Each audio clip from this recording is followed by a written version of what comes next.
ओम शांति। आज 11 दिसंबर 2020 के साकार महावाक्य हैं। आज बाबा ने मधुबन की महिमा बताते हुए कहा, Madhuban holiest of the Holi बाप का घर है। यहाँ तुम किसी भी पतित को नहीं ला सकते। आज प्रश्न है, इस ईश्वरीय मिशन में जो पक्के निश्चय बुद्धि हैं, उनकी निशानियाँ क्या होगी? तो बाबा ने उत्तर दिया, उसमें 5 बातें बताई। पहला, वे निंदा स्तुति मान अपमान सब में धीरज से काम लेंगे। दूसरा, क्रोध नहीं करेंगे। तीसरा, किसी को भी दैहिक दृष्टि से नहीं देखेंगे, आत्मा को ही देखेंगे, आत्मा होकर बात करेंगे। चौथा, स्त्री पुरुष साथ में रहते कमल पुष्प समान रहेंगे। पांचवा, किसी भी प्रकार की तमन्ना अर्थात इच्छा नहीं रखेंगे। आज मुरली में गीत हैं, जले न क्यों परवाने। ओम शांति। रूहानी बच्चों प्रति बाप समझाते हैं, अर्थात भगवान पढ़ा रहे हैं रूहानी स्टूडेंट को। उन स्कूलों में तो जो बच्चे पढ़ते हैं उन्हें कोई रूहानी स्टूडेंट नहीं कहेंगे, वे तो है ही आसुरी विकारी संप्रदाय के। आगे तुम भी आसुरी अथवा रावण संप्रदाय के थे। अब राम राज्य में चलने के लिए 5 विकारों रूपी रावण पर जीत पाने का पुरुषार्थ कर रहे हो। यह जो नॉलेज प्राप्त नहीं करते उन्हों को समझाना पड़ता है। तुम रावण राज्य में हो, खुद समझते नहीं हैं। तुम अपने मित्र संबंधियों आदि को कहते हो, हम बेहद के बाप से पढ़ते हैं, तो ऐसे नहीं कि वह निश्चय करते हैं। कितना भी बाप कहे या भगवान कहे तो भी निश्चय नहीं करते। नए को तो यहाँ आने का हुक्म नहीं है। बिगर चिट्ठी व बिगर पूछे तो कोई आ भी नहीं सकते, परंतु कहाँ कहाँ कोई आते जाते हैं। यह भी कायदे का उल्लंघन है। एक एक का पूरा समाचार नाम आदि लिख पूछना होता है। इनको भेज देवे। फिर बाबा कहते हैं, भल भेज दो। अगर आसुरी पतित दुनिया के स्टूडेंट होंगे तो बाप समझाएंगे। वह पढ़ाई तो विकारी पतित पढ़ाते हैं, यह ईश्वर पढ़ाते हैं। उस पढ़ाई से पाए पैसे का दर्जा मिलता है। भल कोई बहुत बड़ा इम्तिहान पास करते हैं, फिर कहाँ तक कमाते रहेंगे। विनाश तो सामने खड़ा है। नेचुरल कैलेमिटीज भी सब आने वाली हैं। यह भी तुम जानते हो। जो नहीं समझते हैं उन्हों को बाहर विजिटिंग रूम में बिठाई समझाना होता है। यह है ईश्वरीय पढ़ाई। इसमें निश्चय बुद्धि ही विजयंती होंगे, अर्थात विश्व पर राज्य करेंगे। रावण राज्य वाले तो यह जानते नहीं। इसमें बड़ी खबरदारी चाहिए। परमिशन बिगर कोई भी अंदर आ नहीं सकता। यह कोई घूमने फिरने की जगह नहीं है। थोड़े समय में कायदे कड़े हो जाएंगे, क्योंकि यह है holiest of the holy. Shiv Baba को इंद्र भी कहते हैं ना, यह इंद्र सभा है। बाबा कह रहे हैं कि जहाँ शिव बाबा आकर ज्ञान देते हैं या जहाँ बाबा के महावाक्य सुनाते हैं, वह हो गई इंद्र सभा। 9 रत्न अंगूठी में भी पहनते हैं ना। उन रत्नों में नीलम भी होता है, पन्ना माणिक भी होता है। यह सब नाम रखे हुए हैं कि हम बच्चों में भी कोई नीलम है, कोई पन्ना है, कोई माणिक है। यह सब नाम रखे हुए हैं। परियों के भी नाम है ना। तुम परियां उड़ने वाली आत्माएं हो, तुम्हारा ही वर्णन है। परंतु मनुष्य इन बातों को कुछ भी समझते नहीं हैं। अंगूठी में भी जब रतन डालते हैं तो उनमें कोई पुखराज, नीलम, पेरू भी होते हैं। कोई का दाम 1000 रुपया तो कोई का दाम 10-20 रुपया। बच्चों में भी नंबरवार हैं। कोई तो पढ़कर मालिक बन जाते हैं, कोई फिर पढ़कर दास दासिया बन जाते हैं। राजधानी स्थापन होती है ना, बाप बैठ पढ़ाते हैं। इंद्र भी उनको ही कहा जाता है। यह ज्ञान वर्षा है। यह शिव बाबा इंद्र ज्ञान वर्षा करते हैं, तो यह ज्ञान वर्षा है। ज्ञान तो सिवाय बाप के कोई दे न सके। तुम्हारी एम ऑब्जेक्ट ही यह है। अगर निश्चय हो जाए कि ईश्वर पढ़ाते हैं, फिर यह पढ़ाई को छोड़ेंगे नहीं। जो होंगे ही पत्थर बुद्धि, उनको कभी तीर नहीं लगेगा। आकर चलते चलते फिर गिर पड़ते हैं। 5 विकार आधा कल्प के दुश्मन हैं। माया देह अभिमान में लाकर थप्पड़ मार देती है। फिर आश्चर्यवत सुनंती कथनती भागंती हो जाते हैं। यह माया बड़ी दुष्टर है। एक ही थप्पड़ से गिरा देती है। समझते हैं हम कभी नहीं गिरेंगे, फिर भी माया थप्पड़ लगा देती है। यहाँ स्त्री पुरुष दोनों को पवित्र बनाया जाता है। सो तो ईश्वर के सिवाय कोई बना न सके। यह है ईश्वरीय मिशन। बाप को खेवैया भी कहा जाता है। तुम हो नैया, खेवैया शिव बाबा आते हैं सभी की नैया को पार लगाने। कहते भी हैं सच की नैया डोलेंगी परंतु डूबेंगी नहीं। कितने ढेर के ढेर मठ पंथ हैं। ज्ञान और भक्ति की जैसे लड़ाई होती है, कभी भक्ति की भी विजय होंगी, आखिर तो ज्ञान की ही विजय होंगी। बाबा यहाँ सूक्ष्म बात बता रहे हैं। भक्ति के तरफ देखो कितने बड़े बड़े योद्धे हैं। ज्ञान मार्ग की तरफ भी कितने बड़े बड़े योद्धे हैं। अर्जुन भीम आदि नाम रखे हैं। यह तो सब कहानियां बैठ बनाई हैं। गायन तो तुम्हारा ही है। हीरो हीरोइन का पार्ट तुम्हारा अभी बज रहा है संगम युग पर। इस पर ही युद्ध चलती है। तुम्हारे में भी बहुत हैं जो इन बातों को बिल्कुल समझते नहीं हैं। जो अच्छे अच्छे होंगे उनको ही तीर लगेगा। 3rd क्लास तो बैठ न सके। दिन प्रतिदिन कड़े कायदे होते जाएंगे। पत्थर बुद्धि तो कुछ नहीं समझते। उनको तो यहाँ बैठना भी बेकायदे हैं। यह हॉल होलीएस्ट ऑफ होली है, जहाँ बाबा आते हैं। पोप को होली कहते हैं। यह तो बाप है होलीएस्ट ऑफ होली। बाप कहते हैं इन सभी का मुझे कल्याण करना है। यह सब विनाश हो जाने वाले हैं। यह भी कोई सब थोड़े ही समझते हैं। भल सुनते हैं परंतु एक कान से सुन दूसरे कान से निकाल देते हैं। न कुछ धारणा करते न कराते हैं। ऐसे गूंगे बहरे भी बहुत हैं। बाप कहते हैं hear no evil, see no evil, talk no evil. वह तो बंदर का चित्र दिखाते हैं, परंतु यह तो मनुष्य के लिए कहा जाता है। मनुष्य इस समय बंदर से भी बदतर हैं। नारद की भी कहानी बैठ बनाई है। उनको बोला तुम अपनी शक्ल तो देखो। 5 विकार तो अंदर में ही है, जैसे साक्षात्कार होता है। हनुमान का भी साक्षात्कार होता है ना।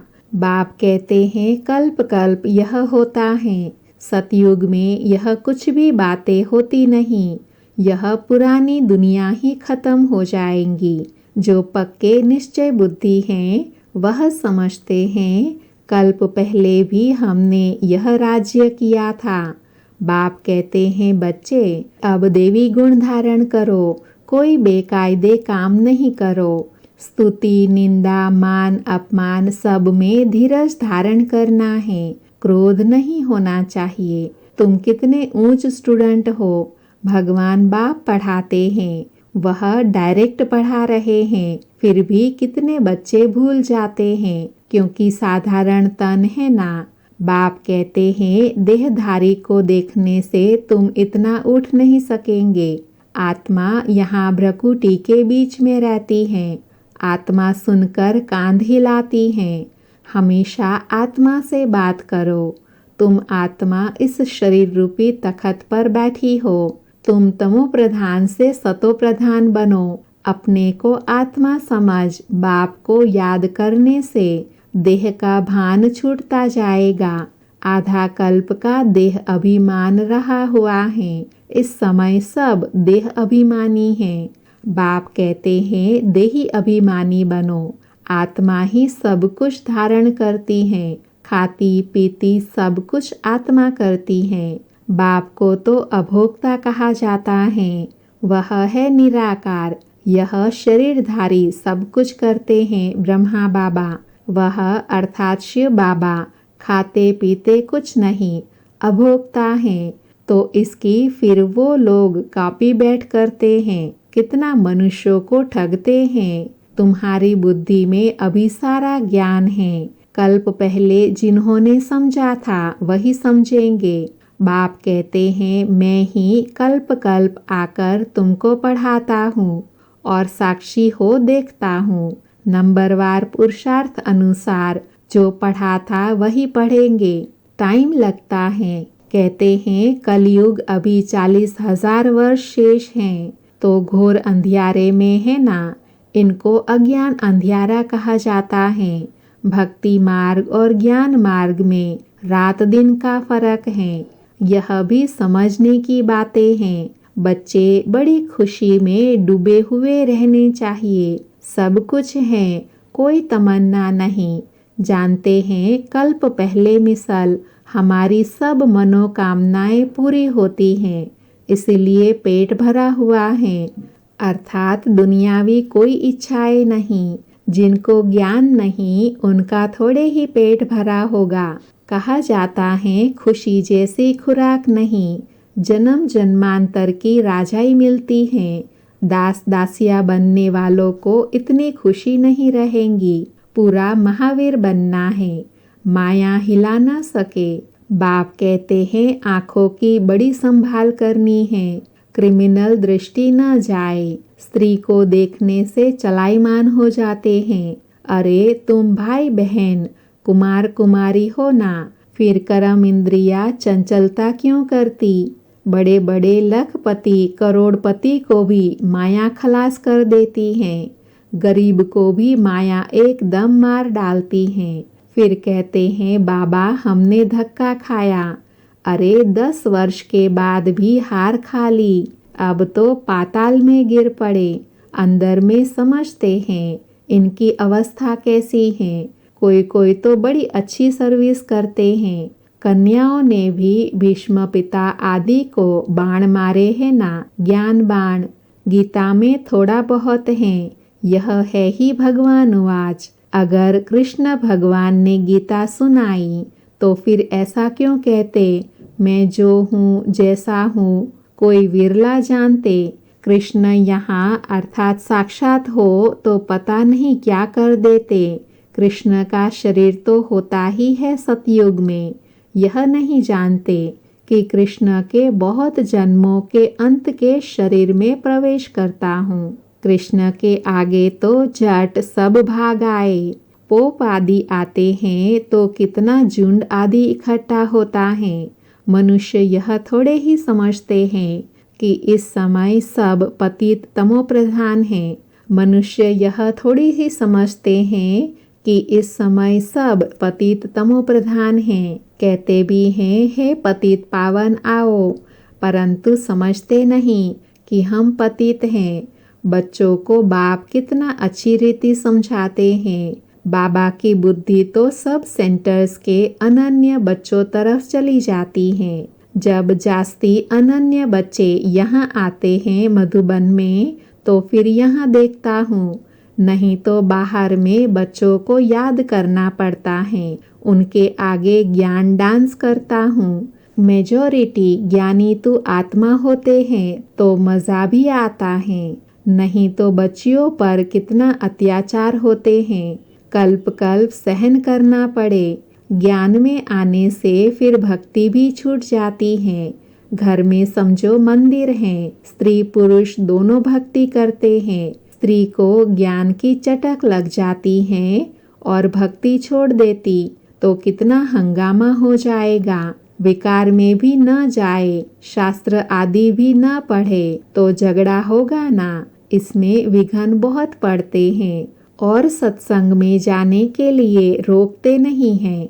यहाँ है पवित्रता की बात। पुरुष तो नहीं रह सकते तो जंगल में चले जाते हैं, स्त्रियाँ कहाँ जाए। स्त्रियों के लिए वह समझते हैं नरक का द्वार है। बाप कहते हैं यह तो स्वर्ग का द्वार है। तुम बच्चियां अभी स्वर्ग स्थापन करती हो, इनसे पहले नरक का द्वार थी, अभी स्वर्ग की स्थापना करती हो, अर्थात बाबा के सहयोगी बनते हैं। सतयुग है स्वर्ग का द्वार, कलयुग है नरक का द्वार। यह समझ की बात है। तुम बच्चे भी नंबरवार पुरुषार्थ अनुसार समझते हो, भल पवित्र तो रहते हो, बाकी ज्ञान की धारणा नंबरवार होती है। तुम तो वहाँ से निकलकर यहाँ आकर बैठे हो बाबा के घर में, परंतु अब तो समझाया जाता है गृहस्थ व्यवहार में रहना है। उन्हों को तकलीफ होती है, यहाँ रहने वालों के लिए तो कोई तकलीफ नहीं है। तो बाप समझाते हैं कमल फूल समान गृहस्थ व्यवहार में रहे, पवित्र रहो, सो भी इस अंतिम जन्म की बात है। गृहस्थ व्यवहार में रहते हुए अपने को आत्मा समझो। आत्मा ही सुनती है, आत्मा ही यह बनी है, आत्मा ही जन्म जन्मांतर भिन्न भिन्न ड्रेस पहनती आई है, अर्थात शरीर रूपी ड्रेस पहनकर आई। अब हम आत्माओं को वापस जाना है, बाप से योग लगाना है। मूल बात है यह। बाप कहते हैं आत्माओं से बात करता हूँ। आत्मा भ्रकुटी के बीच में रहती है, इन ऑर्गन्स द्वारा सुनती है। आत्मा इनमें नहीं होती तो शरीर मुर्दा बन जाता। बाप कितना वंडरफुल ज्ञान आकर देते हैं। परमात्मा बिगर तो यह बातें कोई समझा न सके। सन्यासी आदि कोई आत्मा को थोड़े ही देखते हैं, वह तो आत्मा को परमात्मा समझते हैं। दूसरा फिर कहते हैं आत्मा में लेप छेप नहीं लगता।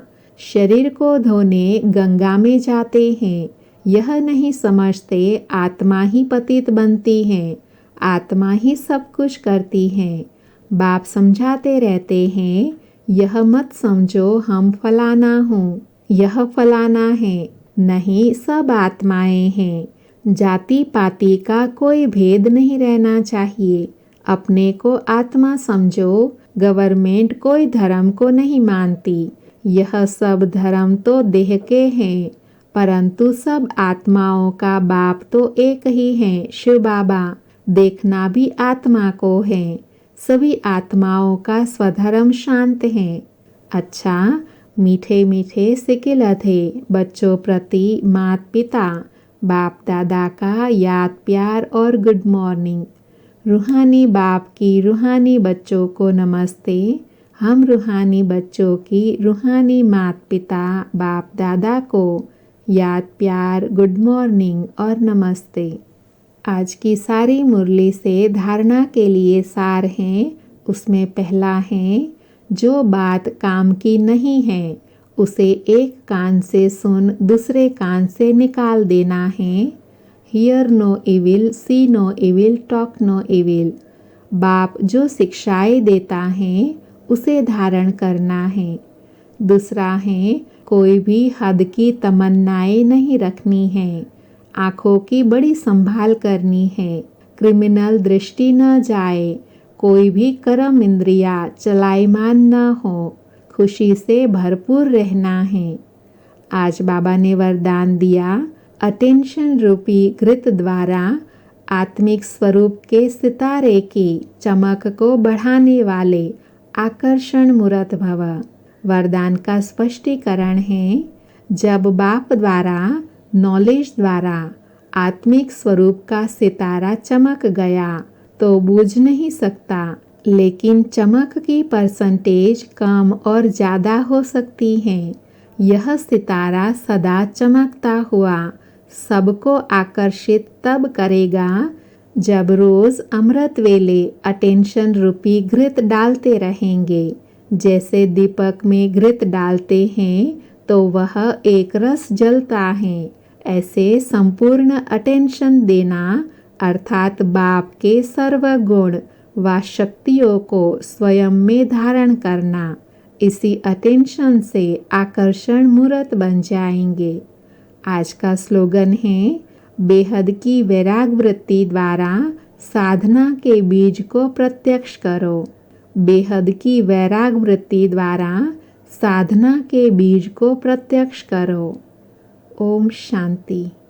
आज के बाबा के महावाक्यों से जो बाबा ने विशेष धारणा व नशे के लिए बात बताई वो नीचे कमेंट बॉक्स में ज़रूर लिखें।